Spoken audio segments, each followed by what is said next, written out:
Welcome to Godseeker. This is Elizabeth Fulgaro. The current message, old news.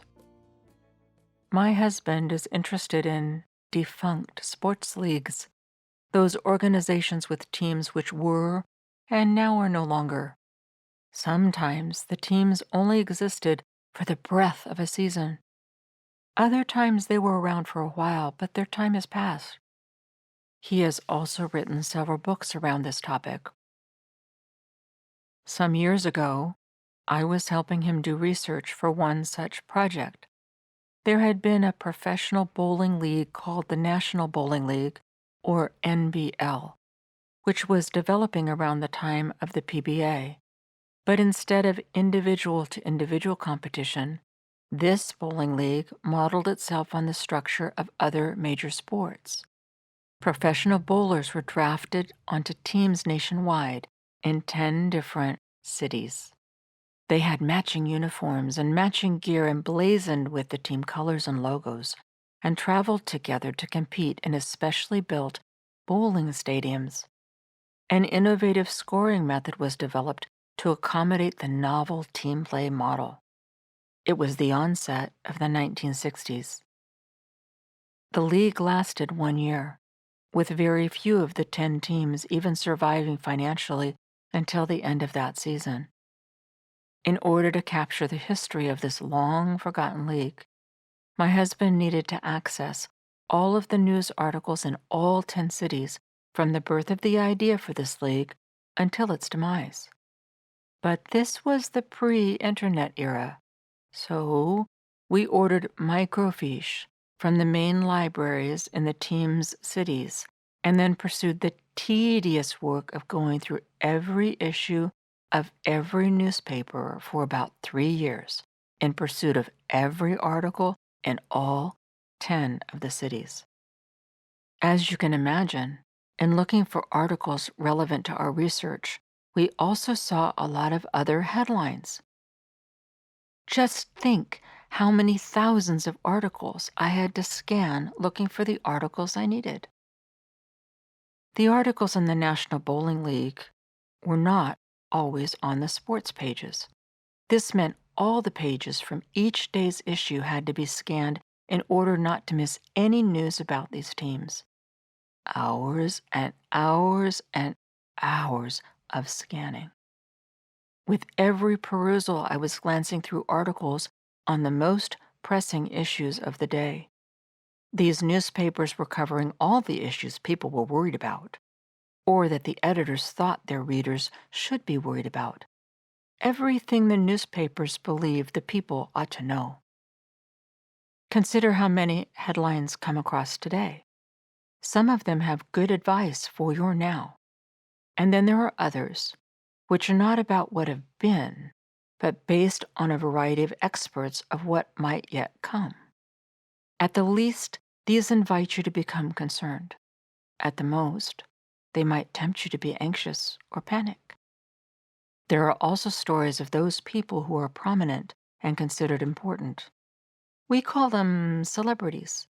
The meaning of the word celebrity means these people were literally to be celebrated. So, of course, the local newspapers had large photos with bolded captions and broad stories covering the activities of these people, as if they were important, as if the information about them were vital. However, when I looked at their faces, I rarely recognized any of them. Perhaps a U.S. president or other world leader, but the rest of these were no longer known. It had been 50 years. Whatever these people had done or supposedly achieved had not extended beyond their natural lifetimes. This did not mean their lives had not mattered. Quite the contrary, every life matters and adds to the tapestry of the history of humanity and the effect we have on one another. What hit me the most in the review of all these newspaper stories was to realize that that which we think is most important, or that we should be most worried about, isn't perhaps the most important thing. It is the human obsession for the moment. It is what people are talking about now. But it will become old news. And with hindsight, the priority it had been given might be found to be misplaced. Thus, regarding all the news swirling around us today, is it worthy of this much attention? Or should we, could we, choose to be aware of what's going on without becoming caught up in it? Could we acknowledge what's happening without making it all we can think about or worry about? What would happen if we gave the news its place without allowing it to affect us as much, especially negatively? What would happen if instead our focus became listening for God, tuning out some of the excess of this other noise so we could hear Him better, so we would know what He wanted us each to do to have His God effect? How would the world change for the better, and how would this positively affect every generation to come? Where are we putting emphasis, value, and worry today, which, when seen from the expanse of God's eternal view, is not worthy of worry, concern, or so much attention at all? Let's finish with some words from Jesus found in the Bible. These are taken from the book of Matthew, chapter 6, verses 25 through 27.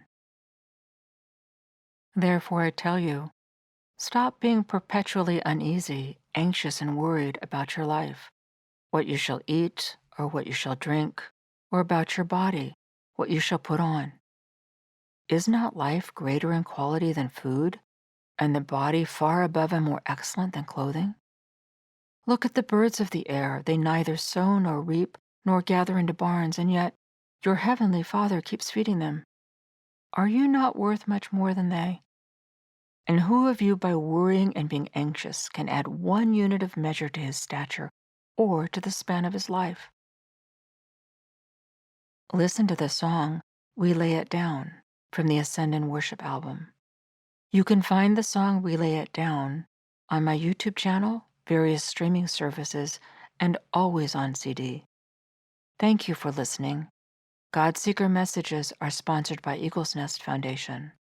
This is Elizabeth Fulgaro. I am praying for you. Until next time, use the song We Lay It Down to help lift your thoughts to God and trust Him while letting go of worry, and keep seeking God.